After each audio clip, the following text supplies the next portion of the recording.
centrifugal force. When the crew capsule spins, now let's imagine the crew capsule's that bucket, and we spin that capsule up, everything inside will push outwards towards the walls of the spacecraft. And that, of course, brings up lunar gravity.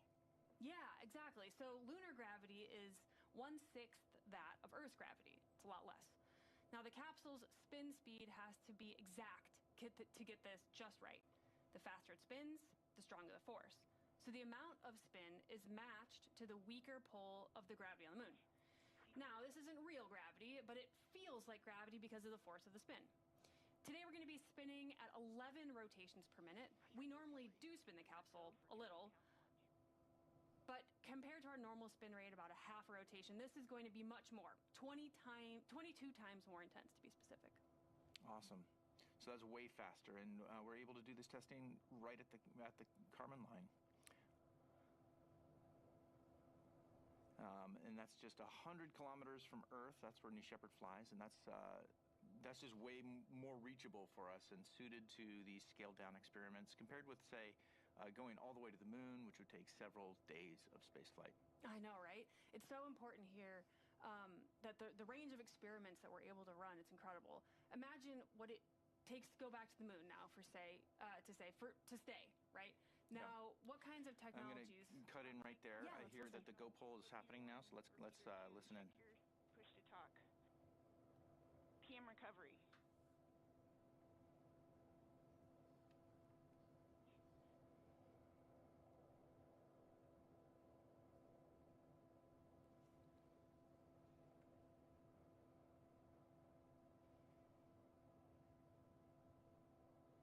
Booster commence terminal count.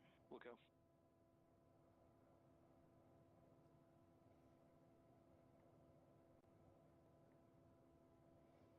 Engineering verified trajectory index 1. Copy, boosters SE all ones.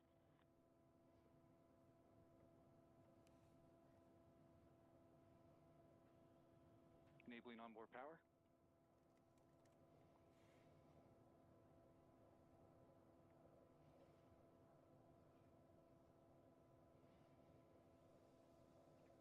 All right, I think it was a little hard to hear there, but it sounds like we are good for terminal count, which is exciting. So the team is preparing to head into terminal count. That's the auto sequence is coming up here shortly. So, yeah, I mean, Alice, continue talking about this, the lunar experiments that we're doing on board and how we're. I mean, you were saying about like the way that we're doing these experiments is great because it's so scaled down and a lot more achievable on New Shepard than it is for us to just go to the moon. Yeah, absolutely. We're watching the clock here, T-minus 6 minutes, but let's dive into those technologies that it's going to take to get back to the moon. Specifically, we're talking about things like in-situ resource utilization, or ISRU, dust mitigation, advanced habitation systems, sensors and instrumentation, small spacecraft technologies, as well as entry, descent, and landing technologies. Now, that's quite a full range of lunar testing that we're able to do today. Yeah, it's amazing. The simulating the moon's gravity up till now was only possible for a few seconds with centrifuges or parabolic flights. So between that and actually going to the moon sits New Shepard.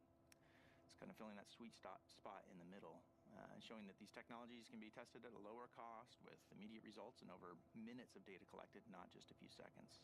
Yeah, with this new capability, NASA can now expose their payloads to lunar gravity for a longer duration, like you said, Joel, about 2 minutes today, and they can test much larger payload sizes. On top of all of that, allows research to get their test results today, the same day, in just a few hours right after the capsule lands. So yeah, New Shepard is not just a launch vehicle. It's essential for making testing of technology possible for these teams. Awesome. So with that, Alice, let's talk a little bit about the flight profile of New Shepard. It has a flight path that spans about 12 minutes total. And why don't you take us through, like, how does that go as we approach this terminal count moment here? Why don't you take us through the flight profile? Yeah, here's the flight profile. The show starts at T0 in just about 4 minutes with the BE-3 engine propelling New Shepard off the launch pad in West Texas. We head to space, passing max Q, and about 2.5 minutes we experience MECO, or main engine cutoff. At that point, the capsule separates from the booster, and it will continue its parabolic flight past the Kármán line and experiencing lunar G during that spin. While payloads in the capsule conduct their experiments, the booster descends faster due to its shape, it deploys air brakes, and the BE-3 engine relights for an autonomous landing on the pad. Meanwhile, the capsule starts re-entry at about 3.5 minutes after separation. Parachutes will deploy for a smooth landing, and once on the ground, the capsule is greeted by ground crew and the eagerly awaiting payload customers while the booster is getting ready for its next flight. Every New Shepard flight has essentially the same profile, but every now and then, as you said, we do a little variation, and today, there's that fact we're giving the crew capsule that extra special lunar twist. Yeah, I can't wait to see the results. All right, with that, we are at T-minus 3 minutes and 15 seconds. We're very close to liftoff, so let's throw it to the rocket there as we await those final bit checks that we'll see all those actuating surfaces being finally tested as we approach the moment of liftoff.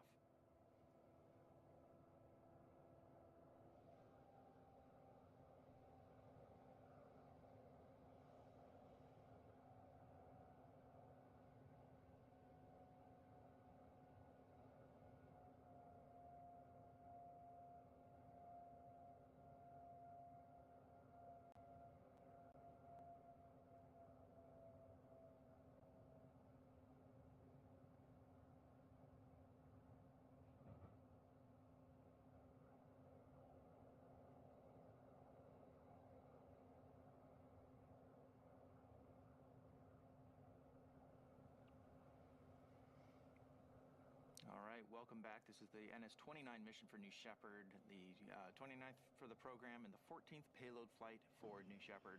Very exciting. We are in auto sequence right now as the vehicle is basically taking over command of itself. It's becoming autonomous now. Yeah, and you can see right there from this view that bridge retracting from the capsule. Always a great sign that we're really close to launch.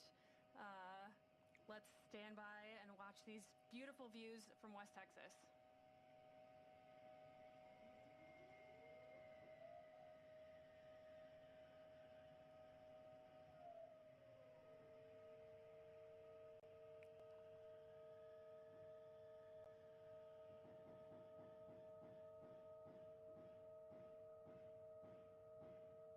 And there are the aft fin checks. You can see those moving back and forth. We do that right before liftoff to make sure we can steer the vehicle on ascent and descent. We're coming up here to T-minus 1 minute and 5 seconds. The vehicle is coming alive. You can hear that. I know. It's incredible. The sounds of the launch pad.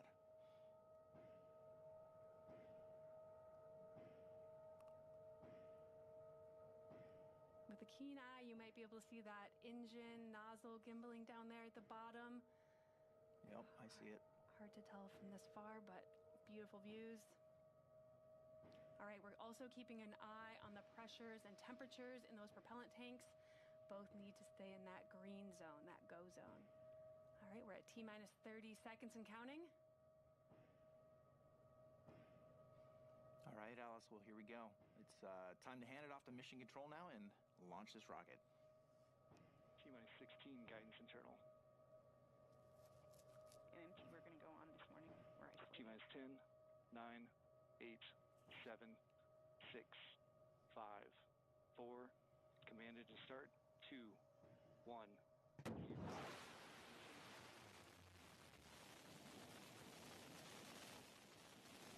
And liftoff.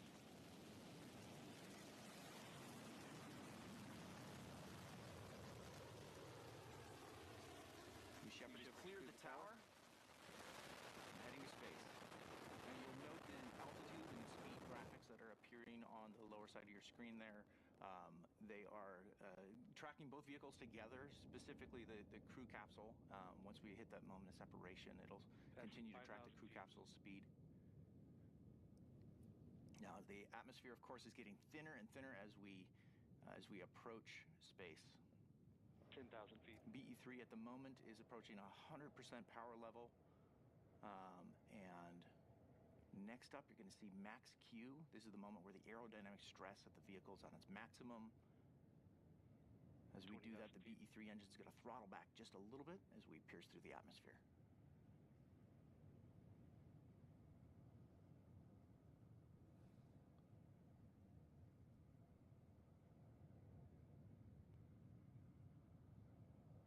And we've passed max Q. So at this point, BE-3 is back to 100% of its power. It's accelerating faster and faster as it reaches up through the thinner, higher upper atmosphere. And the payloads are experiencing about 3 Gs on the flight at this moment in time.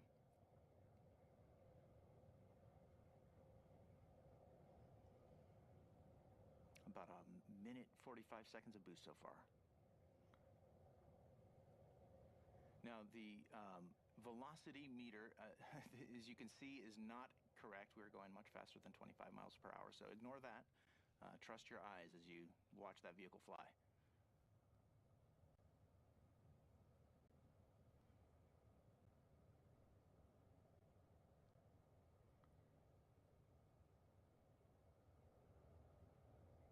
These onboard views are very helpful to see, as you can see the Earth descending away from the camera there. All right, we've hit MECO. Main engine cutoff.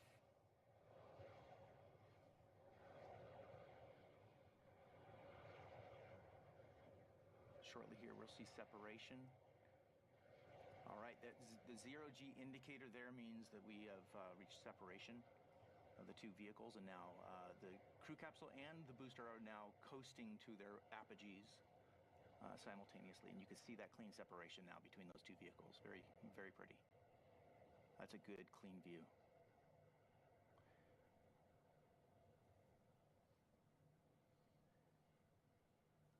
The capsule at this point will begin its spin up for the payloads inside to experience not 0G today, but lunar G. It's a little hard to see from this camera view, but we can't wait to see those results. Now, the booster has begun its descent. You can see that booster is making, there's a lot of separation there between the crew capsule, the top picture, and the booster down below. The data that you're seeing now needs to be refreshed on the screen, so apologies for that. But the booster is going to land about 2 miles north of the launch pad down in West Texas, right back at the launch site.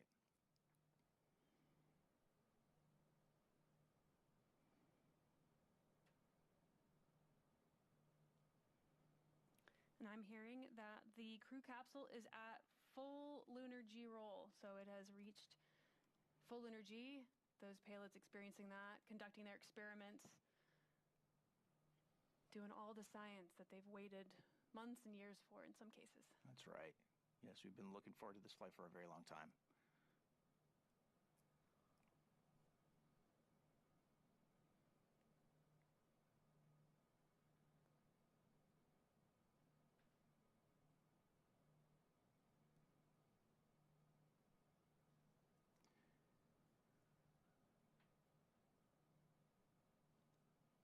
Now, you notice the last time we tried to do this launch, there was a cloud cover. Today, there's no clouds, so our long-range cameras are able to clearly see the view all the way up to space and track both vehicles together. And you can see that booster is descending. Now, it's at this point in time, it's re-encountering the atmosphere, and it'll begin using its steering fins to be able to guide it autonomously all the way back to the launch pad, or not the launch pad, but the landing pad, which is very, very much nearby, about 2 miles north of the launch pad.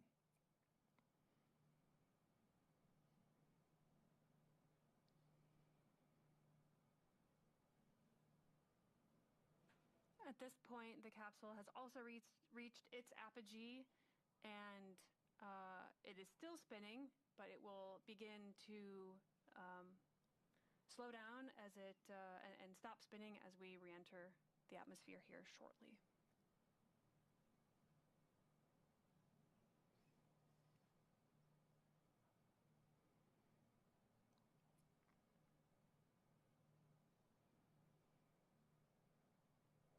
So a very clean, long shot from our long-range camera on the ground in West Texas. Or even initiate new directions for now humanity. We're tracking the vehicles now. This camera here is looking at the booster as it's descending. You can see those wedge fins have deployed off of the top of the ring fin, and so it's able to steer its way back. And shortly here, we should see booster relight.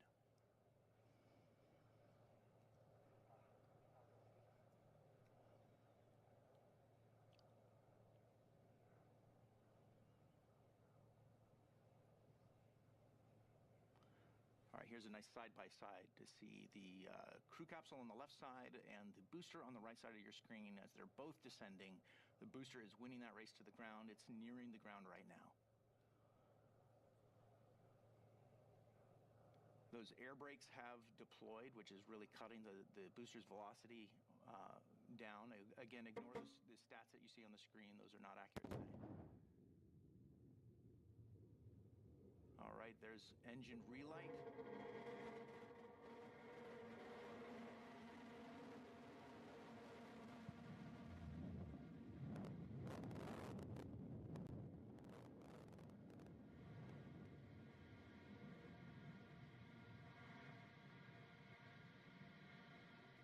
And touchdown. All right. Love to see that clean booster touchdown. And then here's the crew capsule.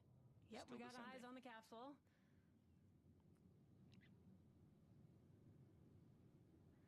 As you've noticed, it stopped its spinning maneuver.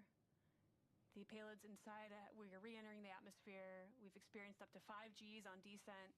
We're awaiting parachute deployment. Let's take a look.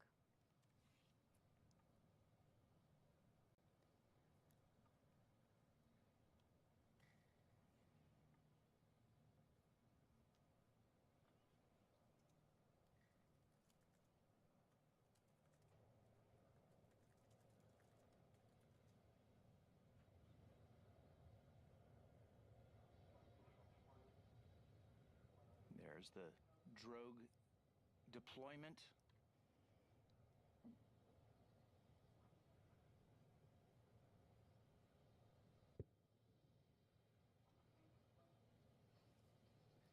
And there you see the main parachutes being pulled out by those drogues.